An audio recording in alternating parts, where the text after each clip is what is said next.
Aba, narito na naman kayo. Mga walang galang, hindi ba kayo marunong magmano?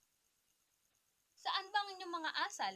Sa gitna ng aking tahanan, parang mga hayop na nagkukumpulan. Tignan nyo ang aking bahay. Ang ganda, ang linis, ang ayos. Ang mga kasangkapan, lahat mula sa Europa. Ang aking mga damit, ang aking mga alahas, lahat galing sa Paris. At kayo, mga mangmang, nakatungtong lang sa lupa. Parang ang mga dumi. Pero bakit ba ako nagagalit?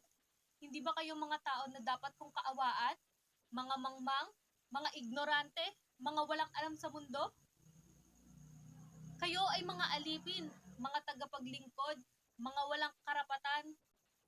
Ikaw, ikaw na nakatingin sa akin, ano ang iniisip mo? Na kaya mong makipagtalo sa akin? Na kaya mong makipagpantay sa akin? Hindi, hindi mo kaya. Ako ang Doña Victorina, ang reyna ng San Diego, at walang sino man ang makapagsasabi ng iba. Alam niyo ba kung bakit ako nag-asawa ng isang Kastila? Dahil gusto kong maging katulad nila. Gusto kong magkaroon ng kapangyarihan, ng karangalan, ng respeto. Gusto kong maging isang tunay na donya.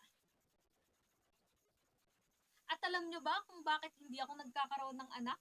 Dahil ayaw kong magkaroon ng anak na magiging katulad nyo. Mga mangmang, mga ignorante, mga walang alam sa mundo. Pero huwag kayong mag-alala. Hindi ako magiging masama sa inyo.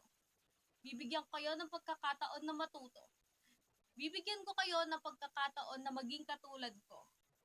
Pero kung hindi nyo gagawin, kung hindi nyo susundin ang aking mga utos, hindi nyo ako igagalang, hindi ako magdadalawang isip ipakita sa inyo ang aking kapangyarihan. Narinig nyo ba ako? Mga mangmang, mga ignorante, mga walang alam sa mundo?